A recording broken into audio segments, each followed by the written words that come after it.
کیا ہو رہا ہے؟ آج عدالت میں سپریم کورٹ میں کیس تھا، اس میں تحریک انصاف بھی تھی. تحریک انصاف کے سیکرٹری جنرل سلمان اکرم راجہ صاحب سے بات کرتے ہیں. ہم نے تھوڑی دیر پہلے ریکارڈ کی تھی ان سے، وہ سناتے ہیں آپ کو. سلمان صاحب یہ بتائیے گا، آج اعتراض کیا گیا عدالت میں چیف جسٹس آف پاکستان، وہ آج آپ کا کیس تھا، اعتراض کیا کہ بینچ پر نہ بیٹھے. کیا یہ اپوزیشن ہے تحریک انصاف کی آفیشل کہ وہ آپ کا کیس نہ سنیں؟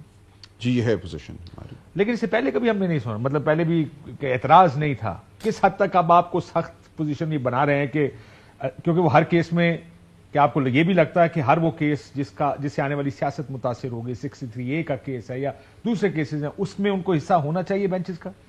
دیکھیں ہماری یہ پوزیشن ہے ایز اے پارٹی ناؤ کہ نہیں ہونا چاہیے. وہ 63A کا کیس ہو یا یہ ریکاؤنٹنگ کے کیسز ہوں، ان سب میں جو رویہ سامنے آ رہا ہے وہ یہی ہے کہ ہر جگہ ہمیں نقصان پہنچ رہا ہے. لیکن صرف نقصان پہنچنا کوئی جواز نہیں ہوتا کسی جج پہ اعتراض کرنے کا. بلے کا فیصلہ ہوا، دیگر فیصلے ہوئے، ہماری بہت سی پٹیشنیں جو پڑی ہوئی ہیں 2024 کے الیکشن کے حوالے سے، 8 فروری کے حوالے سے، وہ سنی نہیں جا رہی وغیرہ وغیرہ. آج بھی جو الیکشن ٹرائیبیونل کا معاملہ تھا، دیکھیں جو الیکشن کمیشن نے چاہا وہ ان کو مل گیا. جو جج صاحبان شہزاد احمد خان صاحب نے بطور چیف جسٹس مقرر کیے تھے، ان جج صاحبان کو ایک ری کنسلٹیشن کے پروسیس کے ذریعے نئی جو چیف جسٹس صاحبہ ہیں ان کے ذریعے ہٹوا دیا گیا.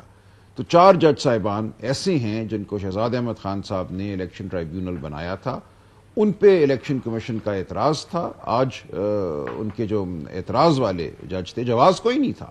ہائی کورٹ میں جب ہم گئے، ہم نے کہا آپ کو کیا اعتراض ہے، کوئی جواز بتائیے. کوئی جواز ان کے پاس نہیں تھا. لیکن بہرحال وہ جج صاحبان اب الیکشن ٹرائیبیونل کے طور پہ پنجاب میں کام نہیں کریں گے. تو ہمیں بہت تشویش ہے. لیکن میں نے آج اسلام آباد ہائی کورٹ بھی دیکھا، سپریم کورٹ بھی دیکھا، ججز یہ کہہ رہے ہیں کہ کیوں ہائی کورٹ کے ججز ٹریبونل میں ہوں. میں میاں گل حسن اورنگزیب صاحب کا دیکھ رہا تھا، انہوں نے جو مارکس دیے، انہوں نے کہا کہ میرا تو سر درد ہو جائے گی اگر مجھے یہ دیکھیے یہ قانون میں تھا نا، جو 2017 کا قانون ہے اس کا سیکشن 140 سب سیکشن 3 وہ یہ کہتا ہے کہ سرونگ ججز of the high court shall be election tribunals. اور اس لیے ہوا، بہت یہ غور و خوض کے بعد یہ بات ہوئی کہ جو یہ جج صاحبان آتے ہیں کانٹریکٹ پہ، آپ سمجھ لیجئے ریٹائرڈ جج تو یہی ہوگا نا کہ آپ کوئی ماہانہ ان کی تنخواہ مقرر کریں لمبی کر لو، وہ پھر 5 سال پورے کر کے جاتے ہیں، جب تک اسمبلی ختم نہ ہو جائے وہ کیس ختم نہیں ہونے دیتے. یہ ایک تجربہ ہے ہمارا.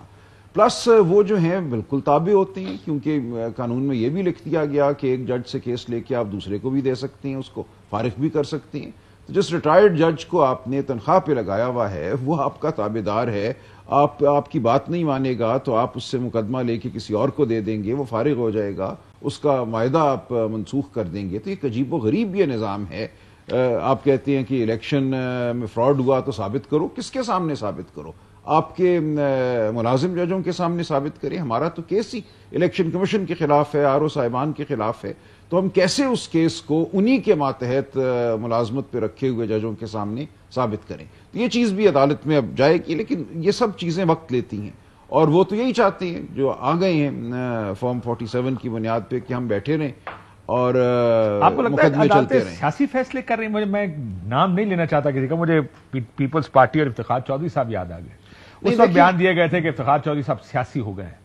آپ کو لگتا ہے کہ سیاست ہو رہی ہے؟ دیکھیں کسی حد تک ہمیشہ ہر جج کا کوئی نہ کوئی سیاسی ایک پس منظر بھی ہوتا ہے، سیاسی کوئی آپ کہہ لیجئے جھکاؤ بھی ہوتا ہے.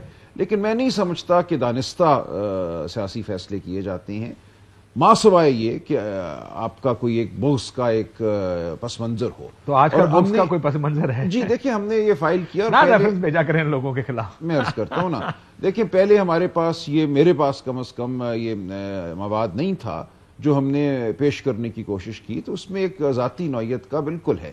جب یہ ریفرنس کیا تھا تو اس وقت جو خط لکھے گئے، اوپن لیٹر، اس وقت جو بیانات دیے گئے وہ بڑے مخصوص قسم کے بیانات تھے. عمران خان صاحب کی ذات کے حوالے سے، PTI کے حوالے سے، جو ریاست مدینہ کی اس زمانے میں گفتگو تھی اس کا مذاق اڑایا گیا. تو یہ سب کچھ ایک ایسا پس منظر ہے جو غیر معمولی ہے. عام طور پہ ایسا ہوتا نہیں کہ ایک جج اور ایک فریق کا اس نوعیت کا پس منظر ہو. تو یہ ہے، اور اسی لیے ہم نے اعتراض اٹھایا بھی اور آئندہ بھی اٹھائیں گے.